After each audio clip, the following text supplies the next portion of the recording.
there's so many things that have been discussed here today and will be discussed here today.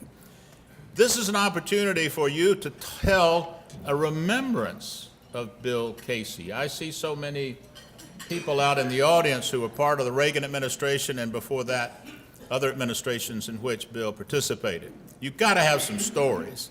And we're here to celebrate, not only to recognize his life, but celebrate his life. And we can do that by drawing on your insights and your experiences. And I'd ask that the kickoff in answering and telling such a story start with Judge Stan Sporkin.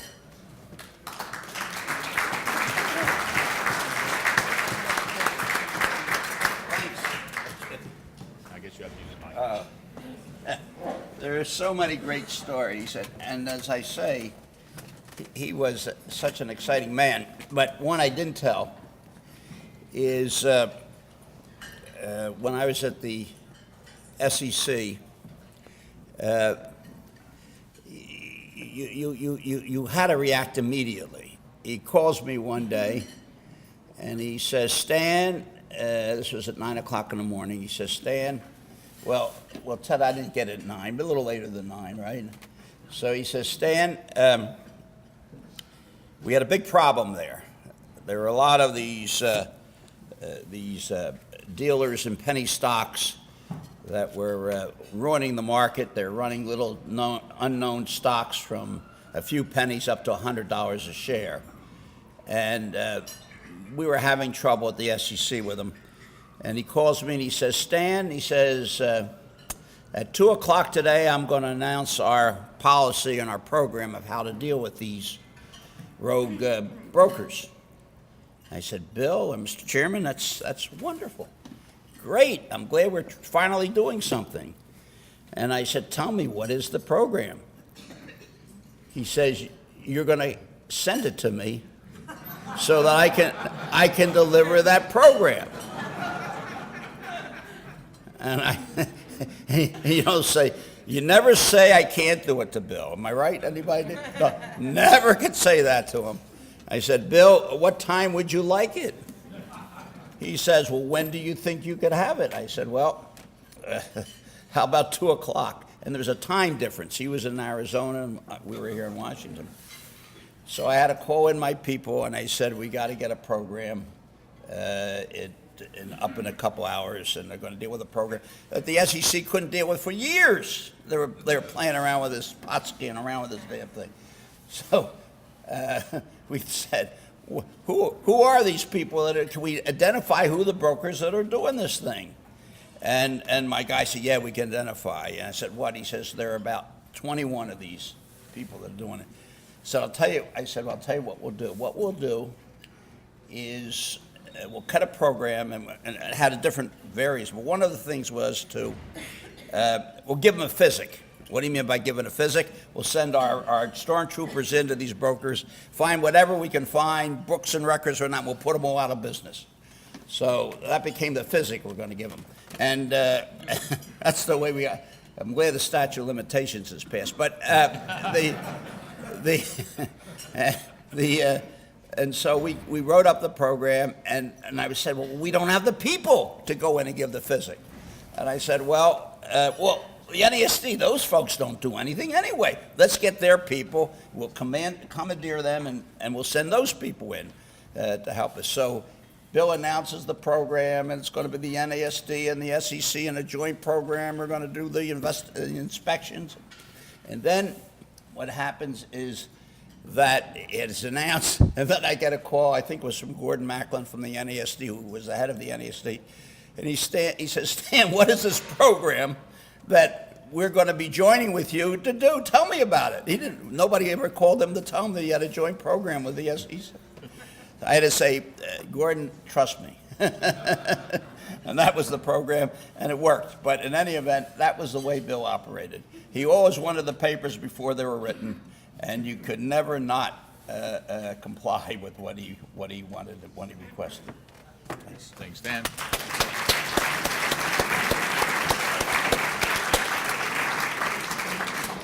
Who is next? Who would like to? Yes, come ahead.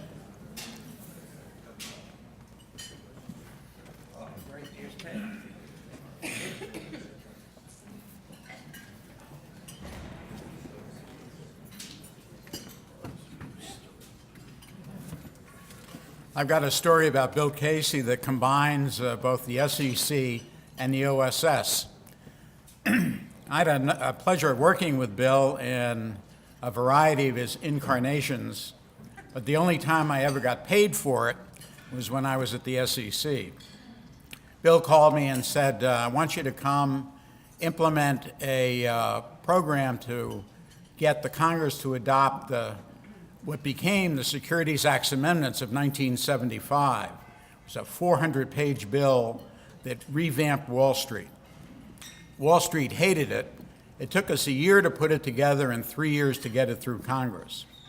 And when we were testifying on the bill, Bill and I were going up to the Congress, and you have to understand something about Bill. Bill didn't like the Congress slightly more than he didn't like Henry Kissinger. He thought the Congress was really kind of a pain in the neck.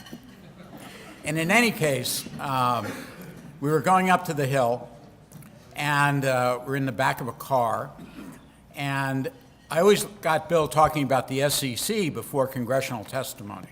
And the Wall Street Journal always referred to Bill's congressional testimony as him being a tough and testy witness.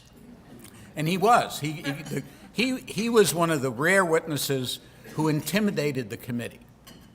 And we were in the back of the car going up to the Hill. And I said, you know, Bill, I'm sorry I'm not 20 years older than I am, because my French was very good, and I could have worked for you in the OSS behind enemy lines in enemy-occupied France. And as our car was passing between two congressional office buildings, Bill leaned over and said to me, Ted, we're behind enemy lines right now.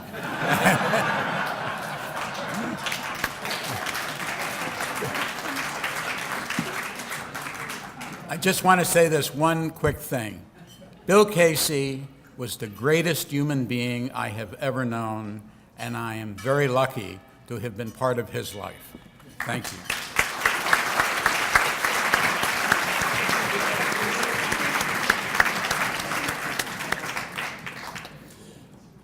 Earlier, Ms. Sporkin and I were chatting about the relationship that Judge Sporkin had with Bill Casey, and said that they were in a very high plane. They kind of communicated without even talking, almost. I got that impression when I was privileged to sit in National Security Council meetings and see the reaction and the interchange between President Reagan and Bill Casey. I just had the idea in that room, they were said, you know, that Casey as well as Reagan were kind of above it all, and there was just a much higher level of communication between them. Are you ready? General Rowney, are you prepared? Let's see if we can, maybe I could just take this off. Nope, it's wired on. Nope. We'll figure something. Okay. In the meantime, someone else have a story they would like to relate about Bill Casey?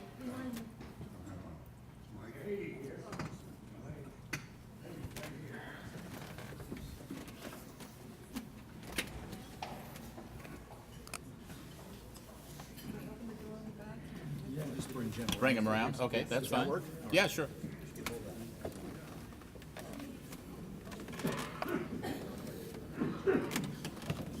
Okay, I'll hold this. Sure. General Rowney, can you get up close enough to do this? I tell you what, let's move this to the side and pull this to around like this. Perfect. That's perfect. All right? Perfect. Got a mic? All right, here's the microphone right here. Yeah, you just start talking, Jerry. Yeah.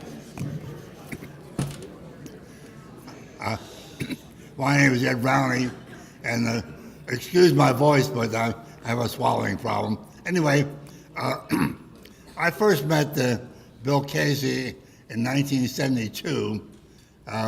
Mutual friend, many of you might have known a lawyer here in town, Maury Lieberman. And Maury Lieberman said, Ed, I want you to meet a guy who knows more about the Revolutionary War than you do. And I talked to him, and he certainly did. He knew everything. about the Revolutionary War. He said also, he said, he has a bigger Rolodex than I have. And both of these people knew everybody who was anybody. So I got to know him here in Washington. Later in 1974, I was in Geneva working on negotiating with the Soviets, and I got a visit from Bill, who had been in Tehran. And he stopped on the way home, and he said, you know, and he said, I've just been out to see the Shah of Iran, and he's finished. I said, what do you mean finished? I said, President Carter just said he's growing great. He's a great friend of the United States. He said, no. He said, he's going to be replaced by Ayatollah Khomeini. I said, who is he? He said, well, he's a Muslim leader out there in Paris. And I said, well, that's very interesting. He said, besides, he said, the Shah is ill and doesn't have long to live. So I reported up to CIA. I thought they would be interested in that. And I got a message back that said, oh, we know. He said, Casey's been in touch with us all along. So he must have been an agent at the time. But anyway, later, when President Reagan saw that the transition team between Casey and Turner was falling apart, and President Reagan ordered me down to Langley to take over. And the reason was that I knew Stan Turner and could talk to him, and I knew Bill Casey, and Stan Turner and Casey did not talk to each other. So I would talk to Stan Turner from 10 to 11 and find out what he wanted. Then I'd go over to talk to Casey from 11 to 12, but all during that time, he mumbled and mumbled. So I would go to his secretary and said, Secretary, what the hell did Bill Casey talk about? And she would let me know. So these are a few of the stories that I remember about Bill Casey. I could tell you a lot more, but I'll save them until a little later. Thank you. Thank you.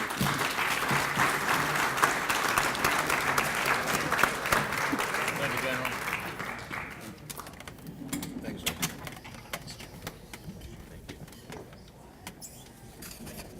All right. I'm sure there are others that have stories. Come on up.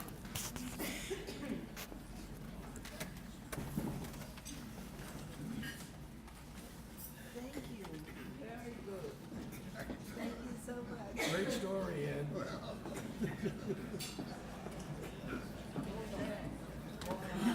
Hello, my name is Juliana Pilan, and I should say that when I told Owen my story about Bill Casey, I had met Bill once.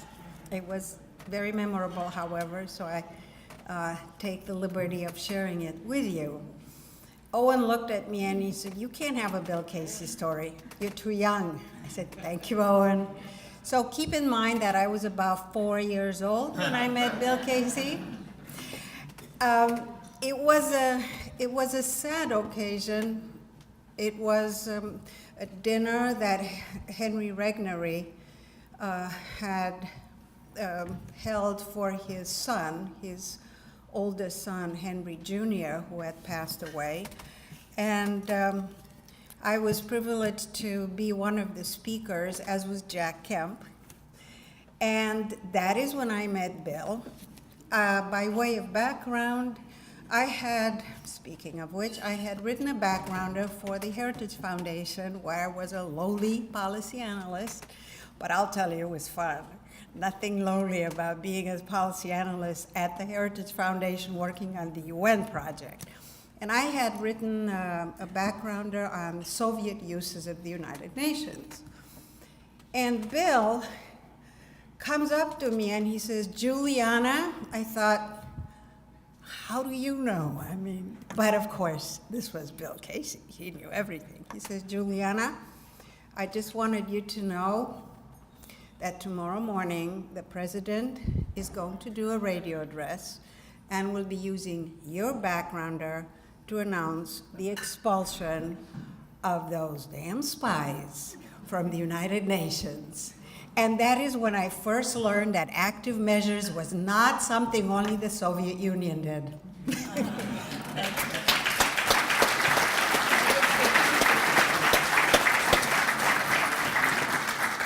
That must have been a thrill. Yes, come on up.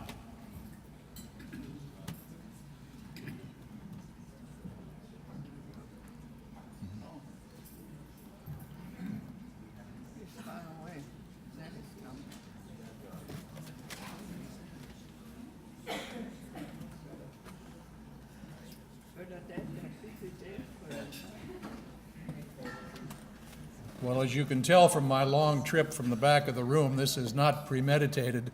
But I thought it important that someone who had worked with Bill over an extended period at CIA should tell a story or two. Although I've been retired now for 3 years, I remember vividly the years I spent working with Bill Casey.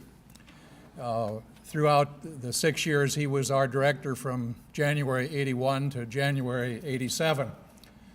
A couple of lessons, object lessons I took away, I'll share with you. One of them is that at one point I was the director of analysis for Latin America. And to make a long story short, our Secretary of State, George Shultz, had gotten a bit of an argument with the Australian foreign minister at the UN in New York. And Shultz came back to Washington and called Casey and said, could you send someone to Australia to brief the foreign minister on why we think as we do on the Nicaraguan issues? And this, I think, was the first direct phone call I'd had from our director in this capacity. Director Casey called me in my office and he said, John, I'd like you to go to Australia and brief the foreign minister on Nicaragua. And knowing nothing whatsoever of the background, I said, well, of course, I'll be happy to do that. When would you like it done? And he said, well, I think it's too late to leave today. But he made something of a habit, as some of you will know, back in those days, reading, among everything else, airline guides, thick ones, you know, flights everywhere in the world, and he knew them. But he said, I think if you leave tomorrow, you can get there via Los Angeles and Sydney to Canberra. Well, I didn't do it literally tomorrow, but within a couple of days, indeed, I left Washington, went to Los Angeles, Sydney, Canberra, had 2 long sessions with the foreign minister, got on the plane and found a way to return via New Zealand, Hawaii. But in Hawaii, there was a downtime of about 6 hours. So I checked into a hotel. It's not easy going to Australia and back and no notice. But our custom in the agency is you let the headquarters know where you are. So I had sent a cable saying, well, here I am, you know, for a few hours. And then I took flight to California and a red eye back to Washington, arrived at 7 o'clock on a Sunday morning. To my surprise, the airline gave me a note, said, call the director at home. So I called Director Casey at home on a Sunday morning. He, of course, had probably been up for hours. But he said, John, I hear you've been vacationing in Hawaii. Well, if I had ever needed it, this was the evidence of several things. One of them is that Bill Casey was the hardest working man I had ever worked for. The other was that he was a shy man, but compassionate and insightful, and this was his way really of saying thank you for a job well done in Australia. Now, just one other story I'll tell you, and that related also to foreign travel. I traveled with Director Casey a great deal because I oversaw analysis at different times on Middle East, Latin America, and Africa. But on one long trip, overnight trip from Washington to West Africa, I was having trouble sleeping at 1 o'clock in the morning, so my light was still on in the plane. I'm reading a novel. And Bill came forward from his cabin in the back of this large aircraft, and seeing one light on, he came up and said, John, why are you reading that? It was a novel from the airport. I said, well, I just, couldn't sleep. He said, well, of course not. Come on back here. So I went back to his cabin, and he gave me some long document on the relationship between economic development and political stability in Africa. He said, John, could you read this? And then let's talk this through. He said, you know, this stuff is important. He said, this was 1 year into the administration. He said, we've just got 7 years to get this right. Well, there really was something profound. This was the only man I ever knew or worked for who arose every day thinking, how today can I change the course of world history? Whether it was Central America or Africa or the Soviet Union or the Middle East, he really wanted to change the course of history. And I have never worked for such an individual. Thank you very much.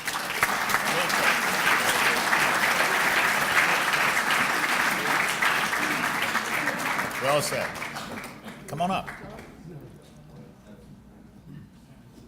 Ambassador.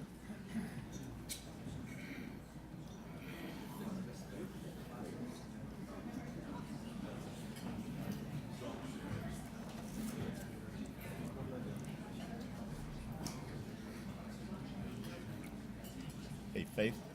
Faith was one of the anchors on the team. Thank you, Jim. I just wanted to add a few items to everything that has already been said, and I apologize if this subject has been raised in the morning, but in my mind, one of the greatest achievements of Bill Casey that did indeed change history was his effort with Bill Clark to connect Ronald Reagan with Pope John Paul VI. And that was an historic alliance that indeed did lead to, I believe, the downfall of the Soviet Union. And Bill Casey was absolutely essential and in the forefront of that effort to make that alliance. And I was in Switzerland as ambassador when it started and when there were demonstrations on both sides. In fact, it was the one time I thought my car would be hijacked because the organizers of the anti-solidarity movement were so strong and numerous and powerful that I really thought that I was not going to get through, even though I was in an unmarked car. But looking back at history, I think that was the key alliance that led to the fall of the Soviet Union. Then the next thing I wanted to relate about Bill Casey was the importance he placed on winning in Central America and making an effort, despite ferocious opposition from even inside the Republican Party on that subject and in the career bureaucracy as well. Because Ronald Reagan had said, if we lose in Central America, we lose in Geneva. And so Casey was an absolute stalwart and unafraid of the tremendous opposition. He would brave it despite its ferocity because he knew it was the right thing to do. And one of my jobs in the White House was to lead the Central American outreach program, which played an effort in informing the Congress and hopefully urging them to do the right thing. The third thing I want to relate is one time in early '86, he came into my office, as he sometimes did in the White House, and plumped down on my sofa. And he felt at home there, and he could talk to me friend to friend. And he was sad because he had a lot of successes, but everything didn't always go his way. And on this occasion, it was the 30th anniversary coming up of the Hungarian Revolution.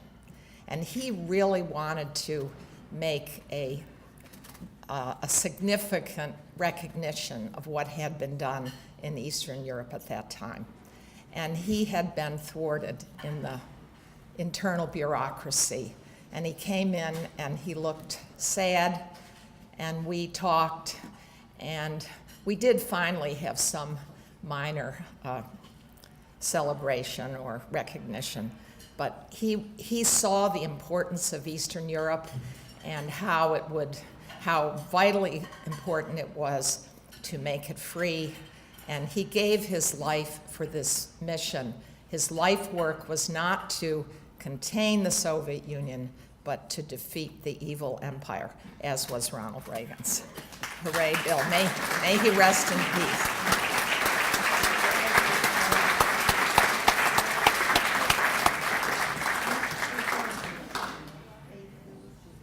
Are there others that wish to convey? Come on. We know each other. We go to the same barber.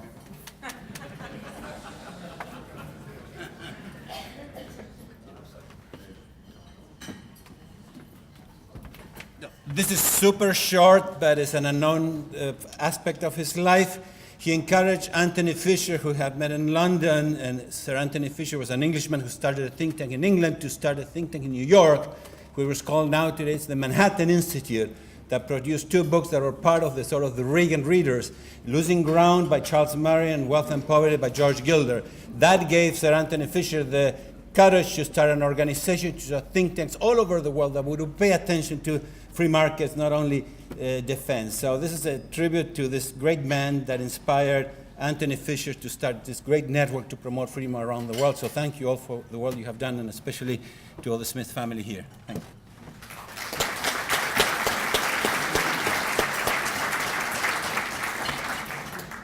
There are others that would like to relate some story about Bill Casey, story about Bill Casey at the SEC or the CIA or the times that he was an attorney.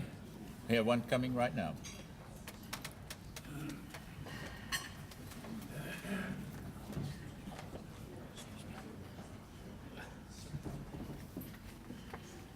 Thank you, Director. I'll give you a story about the campaign. I was Bill Casey's driver in the 80 campaign. Name's Tom Casey, but there's no relation.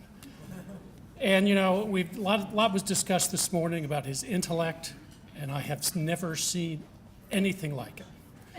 There was always a stack in the back seat next to him of newspapers and books.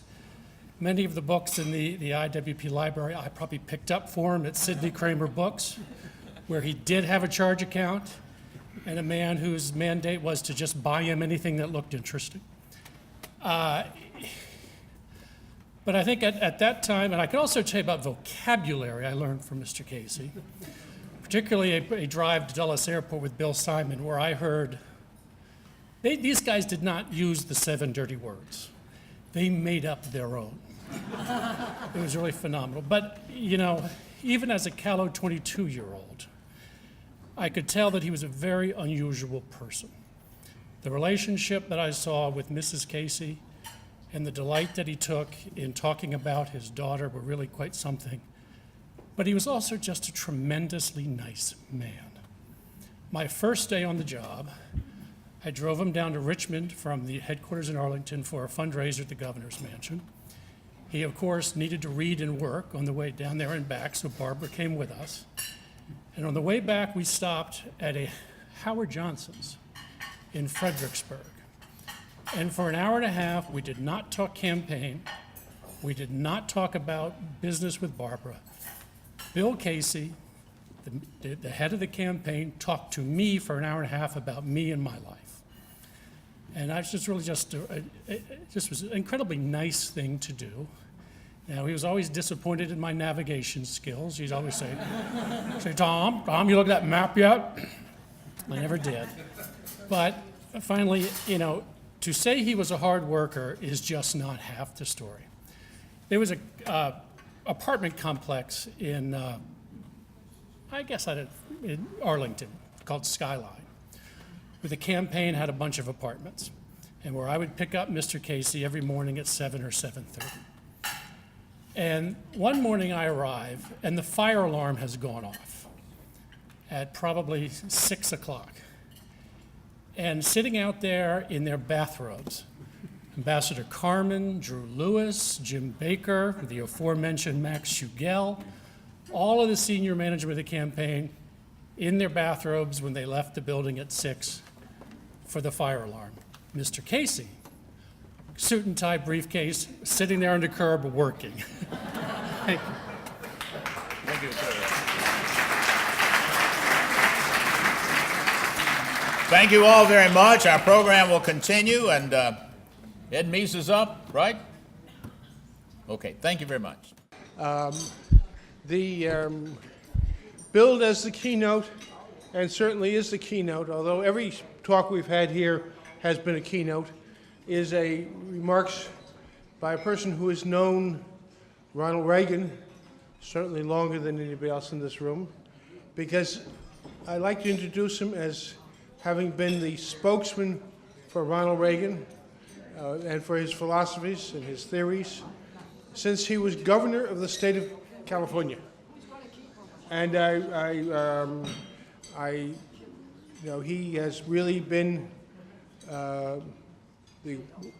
principal person ever since he's been out of office, going around the country speaking on behalf of events for Ronald Reagan and the movement that Ronald Reagan started. And of course, I'm talking about somebody who, somebody told me I should list all the positions and offices that he's held. If I did that, we would be here all afternoon and into the evening, and we still wouldn't have heard from Attorney General Meese. So I'm just going to say that since 1979, the Meeses and the Caseys have been very close friends. And I've been privileged since 1979 to call Ed and Ursula, who could not be with us today, Ed and Ursula, very close friends. And he served Ronald Reagan. He probably, as much as Bill Casey, he's responsible for the fact that Ronald Reagan became President of the United States. And he certainly put that together, and I think he may have even put in Ronald Reagan's ear, making a change of who was going to run the campaign. But I'm going to ask him to come up and talk about that, the greatest campaign, certainly of my lifetime. And of course, I'm speaking about Ed Meese. Ed Meese, it says the Honorable Ed Meese, but I'm going to say Ed Meese, my friend. Thank you. Thank you. Well, thank you, Owen, and thank you, ladies and gentlemen. It's great to be here. This is a great day, I think, for all of us to have the privilege of paying tribute to a man that touched each of us here in one way or another. Even those who didn't know him, because of what he did for our country, he had touched all of you. And I think it's great that John Lenczowski with the Institute of World Politics, and particularly Owen and Bernadette, have made this all possible to bring us all together. As a matter of fact, as I look around, it's almost like a Reagan reunion here with so many of you here who had the privilege of serving with Bill in the administration, the campaign, and so many others that I know worked with him, served with him, or were friends of his during other portions of his life. We've had some great expositions of Bill's work and the various positions he held, and we'll have more as we talk about the campaign and his contributions to the country. I'd like to talk a little bit about Bill Casey, the man. Some of you may remember years ago, the Reader's Digest had a column every month, and it was entitled, "The Most Unforgettable Character I've Ever Met." Now, they don't have that column anymore, but I can't think of a better candidate for it than Bill Casey, if that column were still around, because of the amazing, in many ways, characteristics of Bill, all that he accomplished, and all the things that went on.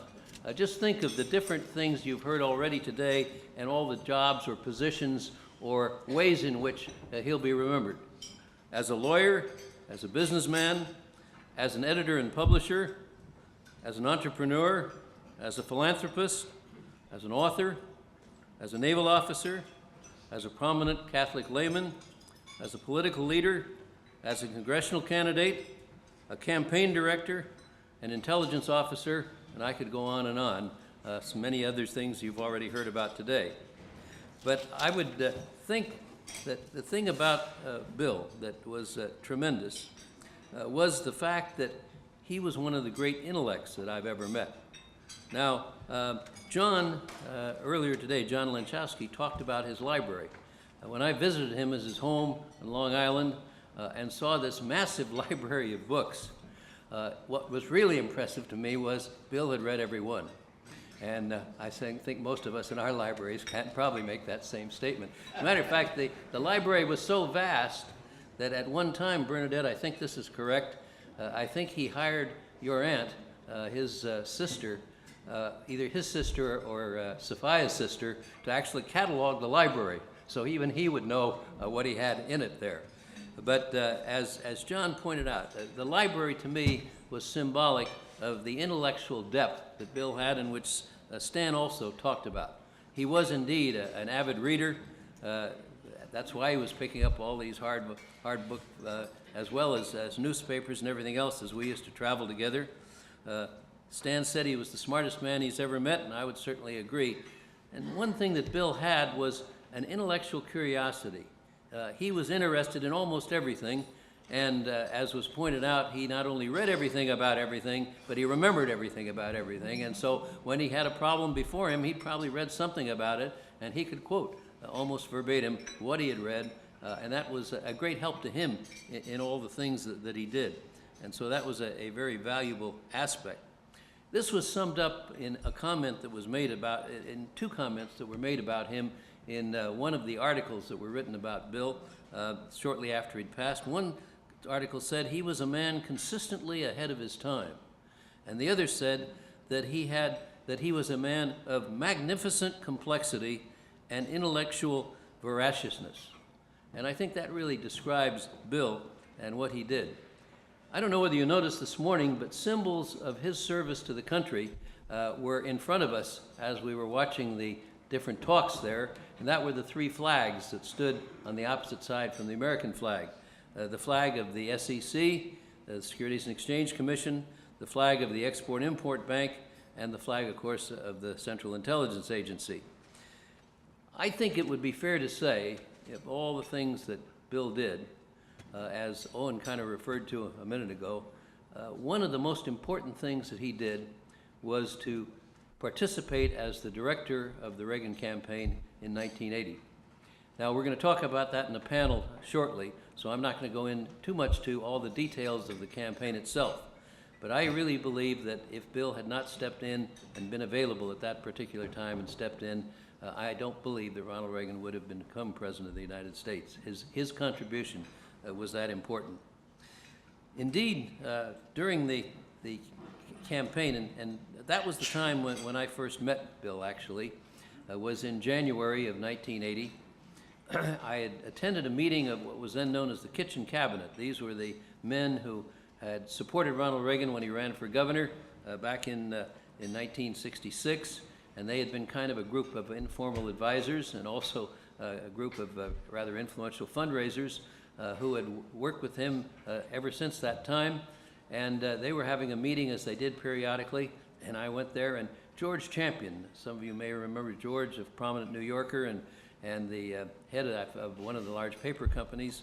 And George had brought this stranger to the group who had worked in the Nixon campaign and felt that he might have some contributions that he could make to the campaign, as they were discussing the early days of the campaign then. And I was so impressed with his contribution. He had been the head of the policy development wing of the Nixon campaign, taking the issues and writing up issue papers and providing ideas to the candidate at that time. And so he gave a little talk about dealing with the issues that come up and dealing a little bit with campaigns.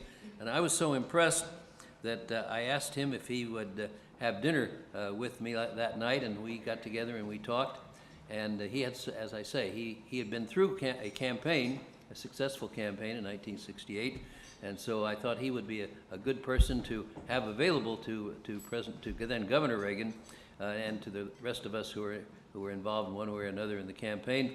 And so it wasn't long after that that I took him up in New Hampshire. Jerry Carmen will remember, and introduced him to the governor. And then not much more happened until a particular event occurred when the governor determined it was necessary to reinvigorate and reorganize the campaign, and they were looking for someone who had, I would say, gray hair, but gray hair meaning experience, in campaigns, and the governor asked Bill if he would take over the campaign, and indeed he did. And Bill was, as many people have talked about, was decisive, and that was, of course, part of his value. But he had many other qualities. And one of the things that he did was to come in the middle of a campaign. And if you remember, in those days, the president had lost the Iowa caucuses. There was a considerable turmoil within the campaign, which may be explored at greater length later on when we discuss the campaign itself and the election. And there was the need for a real leader to take over it, come in from the outside, and to reorganize things. And the first task that Bill had was to talk to about a dozen regional political directors, all of whom were real political pros. They'd all been in lots of campaigns before, and so they met in what began as at least a questioning, if not actually hostile session, at one of the airports. And Bill, with his ability to articulate what his vision was of the campaign, and to explain why unity, cooperation, and an effective strategy was necessary, brought these political pros together and brought them over in support of the ongoing campaign in a magnificent fashion, which showed his ability to lead and to also handle skeptical and questioning folks, as he did so effectively then. Well, that started off, of course, on a series of campaign travels where he and I generally traveled together, and it was quite an experience to see Bill travel. Those of you, and there are some here who have been with him, know that Bill travels light. He could go for 3 or 4 weeks on end with only the clothes and other accessories that he could pack into a relatively small bag, a carpet bag. It actually was a carpet bag. And he could carry that with him any place. And what he did, he had 2 suits. One he was wearing, and one that he had rolled Navy style and stuck into that carpet bag. And then he had the other necessary small quantities of clothing and shirts. Now, shirts were a different matter, because shirts, as you know, get dirty and have to be cleaned frequently. Well, Bill would send when we were in a place for 2 days or 3 days, he'd send the shirts out to be cleaned.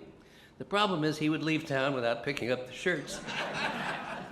And if anyone would get the schedule of our travels through the spring of 1980, you could probably find a series of cleaners around the country who still have Bill Casey shirts hanging, waiting for him to pick them up.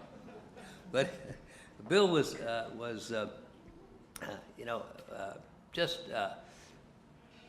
I would say that he would work 18 hours a day often, and was even at a relatively advanced age at that time, certainly had the energy and the stamina of people much younger in age. And this, of course, was, for all of us, was really a great example for all of us. And he used this tremendous intellectual capabilities, as I was mentioning, to really provide the kind of leadership that was necessary, bringing together all the different mechanisms that are involved in a political campaign, in which much of your decision-making has to occur kind of on the road, on the hoof, as you're going along, as crises would come in. And for a person who had not really directed a campaign before, although he had been involved, but also a person who had not worked with Ronald Reagan before, the two really admired each other and found a common work together, the ability to work together very effectively and very cooperatively. And Ronald Reagan learned that he could always depend on Bill for sound advice and for an objective view of things. And so that was a tremendous help in the campaign to the candidate at that time, and certainly was great for the rest of us. One of the things that Bernadette mentioned this morning in her remarks was that Bill and Sophia, his wife, were a team.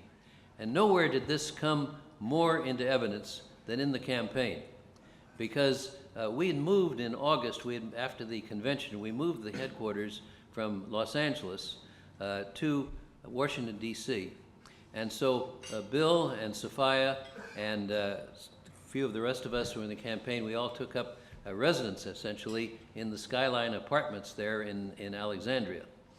And one of the things that I remember very clearly was Sophia's contribution. We started the day rather early, like 7:30, and so that meant that at 6:30, Bill and I often were having breakfast together, and with maybe one or two others, members of the campaign staff. And Sophia was always up every time we met in their apartment there. She was always up making breakfast for us at something like 6 or 6:30 in the morning, which I thought was a devotion of a wife that was above and beyond the call of duty, at least in my own marital experience.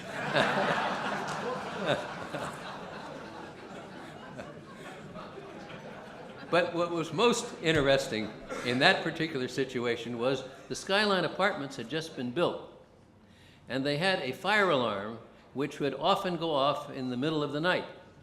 And there's no sight that you want to see that is more strange than to see Bill and Sophia going down 16 floors on the stairways, and because of the fire alarm, and when you have a fire alarm, as you know, you can't use the elevators, and then having to trudge up. But that didn't stop them at all, and the next morning at 6:30, breakfast would be waiting for us as we got together and continued with the work of the campaign. Well, you know, there's so many stories that can be told. I think that one of the things that particularly impressed me this morning was a story that was a comment that went back to Hugh Montgomery, and it talked about how Bill distinguished himself in the OSS.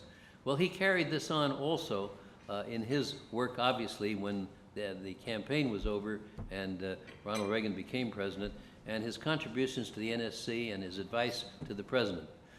And he really cemented that relationship between a president and the intelligence community of the federal government. And Bill was not just in charge of the CIA. He was, both by statute but also by practice, the director of Central Intelligence, an organizational mode that had started in 1947 with the National Security Act, and which, quite frankly, I think in many ways, having the director who was responsible for the CIA also being the director of the entire intelligence community, was in many ways a superior arrangement to what we have today. But that's parenthetical. But I think that he really was, and he did a great job of bringing the various elements together in the intelligence community, and a good portion of his time was spent actually in the director of the community's office in the executive office building next to the White House. And so, but it was particularly his advice to the president, and then his ability to translate that and to implement the president's decisions as far as the intelligence community was concerned, that was particularly valuable. And one of the things that Bill particularly, actually two things, but one particularly from an operational standpoint that he was very much involved in, and this may come up later on in discussions of his contributions in terms of national security, but was the whole situation in Afghanistan. And much of our ability to support the freedom fighters in Afghanistan, we'll put aside where they are and what their positions are today, but at that time it was very important in the Cold War, in the battle against the Soviet Union, that we support the freedom fighters in Afghanistan and stop the aggression of the Soviet Union in that part of the world. And it was Bill, particularly, who was a stalwart advocating the provision of Stingers, the ground-to-air missiles that essentially made it impossible for the Soviets to use their helicopters in Afghanistan. Now, many of you saw the movie, probably, Charlie's War, Charlie Wilson's War. Well, there's no question that Congressman Wilson was very important, essentially keeping Congress off the backs of the CIA during that period of time. But the person who really made it work was Bill Casey. And that probably more than anything else stymied the Soviet Union and ended a very important segment of the Cold War and of the way in which we were able to ultimately bring about the defeat of the Soviet Union. I would say that one of the qualities that Bill exhibited throughout his life was facilitating the work of others. When I mentioned earlier he was a philanthropist, indeed he was. Just a couple of examples. Oh, by the way, the other thing that in his job as Director of Central Intelligence that he was very critical, and again, this may come up later too, but that was in fostering a relationship and a method of communication with the Vatican and with the Pope through the papal nuncio there in Washington, D.C. He and Bill Clark, being both of the Catholic faith, were in a very good position to foster that. And while it's not nearly as all-inclusive or comprehensive as some of the books have been written, they didn't sit down every morning and decide what the strategy of the day would be between the Vatican and the White House. But there's no question that the communication and the way in which they discussed their common objectives was a very important factor in ultimately, with Margaret Thatcher and a few others, bringing about the successful end of the Cold War from the standpoint of the West, and ultimately the implosion of the Soviet Union. But going back to what I mentioned about Bill being a philanthropist and being a supporter of others, he was, for example, the co-founder of the Manhattan Institute.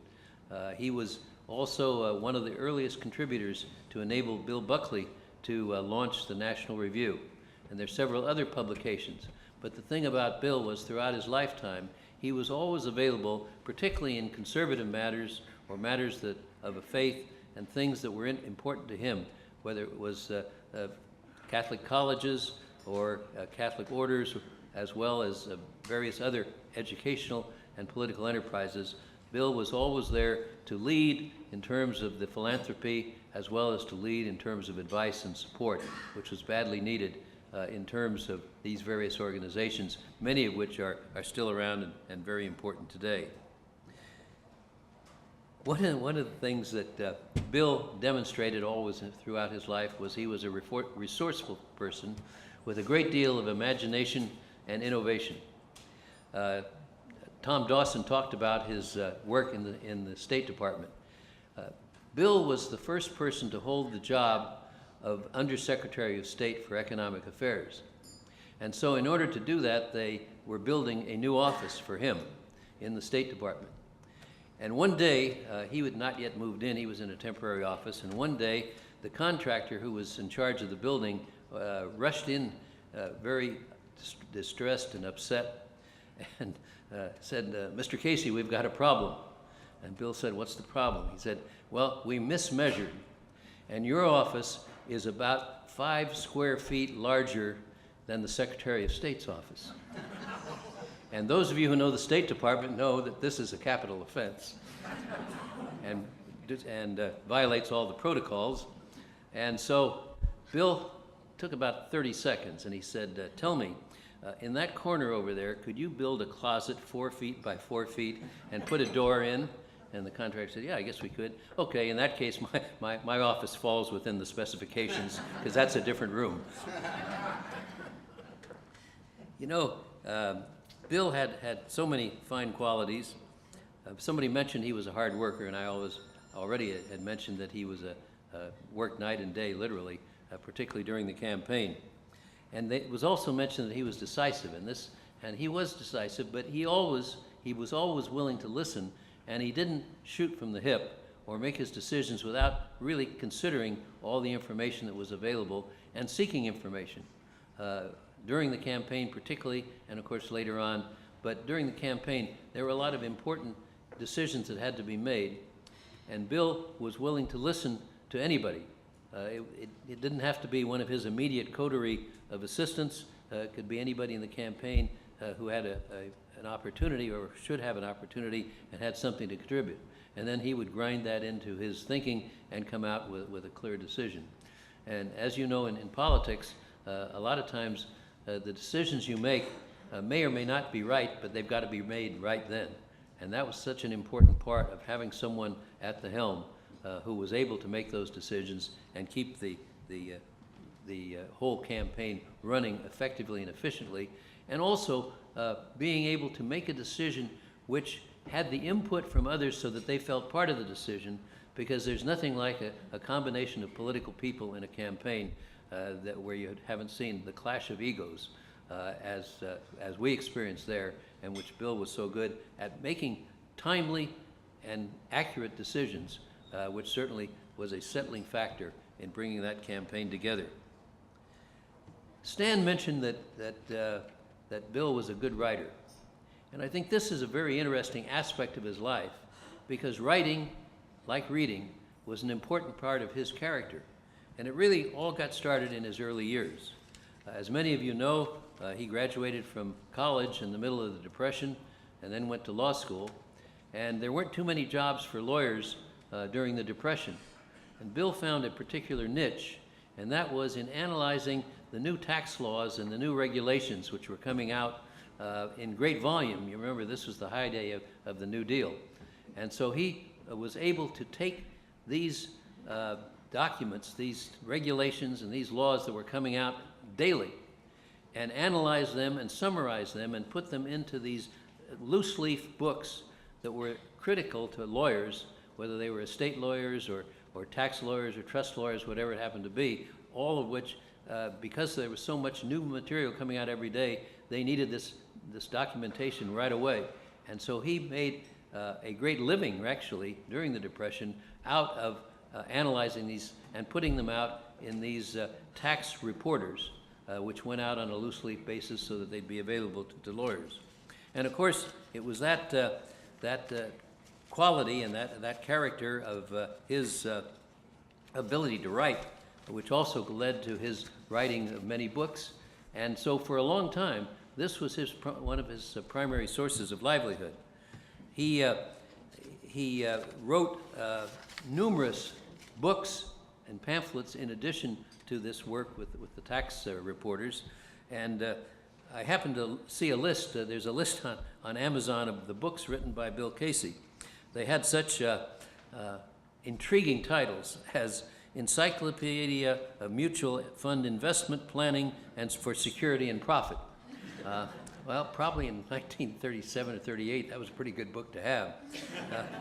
But I liked the one that said, Hidden Gold and Pitfalls in the New Tax Law. I mean, we need somebody writing some of that today. How to Build and Preserve Executive Wealth. He did know how to do that, right, Bernadette? And How to Raise Money to Make Money. That too, I'm sure that education that he developed himself in writing that book was very helpful in heading up the finance and fundraising aspects of the campaign later on. But of course, Bill wrote many other books as well. One of them was a book on the history of the American Revolution, and then of course the book that you have with you today, which is entitled The Secret War Against Hitler. One other book that I found most intriguing, excuse me,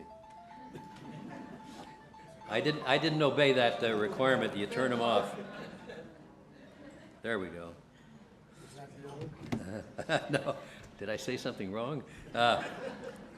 And that was a book called Scouting the Future. And the reason that it portrays his writing is it was a collection, a compilation of Bill's speeches. It was put together by his friend Herb Meyer, and each of those speeches portrays Bill's thinking at a particular time on a particular subject, and it in itself is valuable reading, particularly on the subjects of national security in the Cold War and the many other speeches that he gave. And indeed, he did have this knack. As a matter of fact, the clarity of his writing was in inverse proportion to the clarity of his speaking.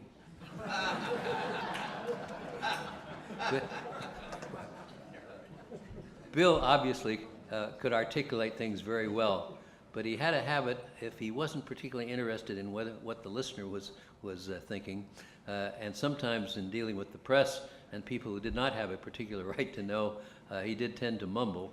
And as one of my colleagues on the cabinet said, that Bill Casey has one built-in security system, and that is he doesn't need a scrambler on his phone.